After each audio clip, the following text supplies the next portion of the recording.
It's a question that seems deceptively simple. When does adulthood begin? Ask a lawyer and they might say 18. Ask a neuroscientist, and they'll probably argue for somewhere in the mid-20s. Ask your grandparents, and they'll shake their heads and say, when you move out, pay your bills, and stop calling for help with your washing machine. The truth is, the beginning of adulthood is a moving target, one that varies not only by culture and law, but also by biology, psychology, and experience. In most Western countries, the law draws a line at age 18. At this age, you can vote, sign contracts, and join the military. In some places, you can also drink alcohol, though not in the US, where that particular right arrives at 21. Legally, you're considered responsible for your actions.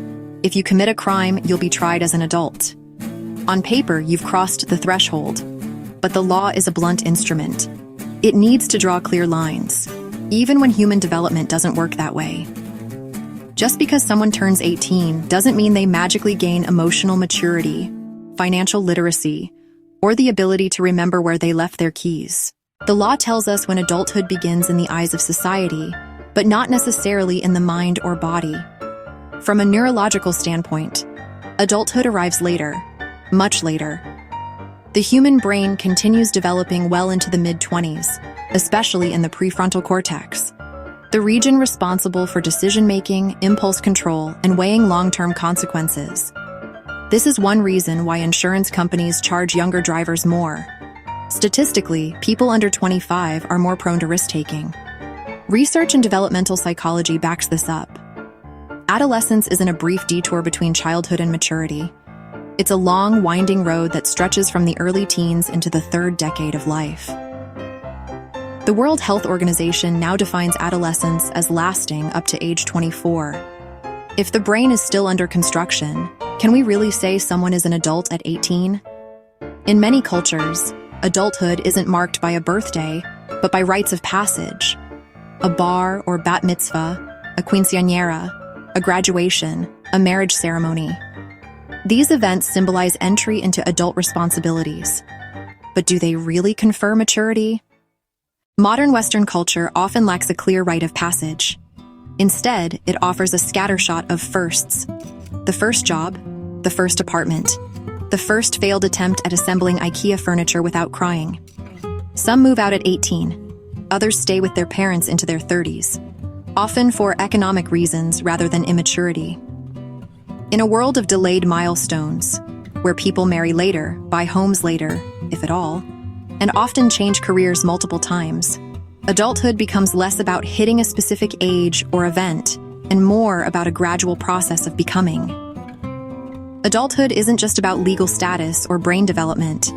It's also about emotional maturity, the ability to take responsibility for oneself, empathize with others, regulate emotions, and make choices with long-term consequences in mind. Psychologist Erik Erikson proposed that one of the key tasks of young adulthood is resolving the tension between intimacy and isolation, forming meaningful relationships without losing one's sense of self.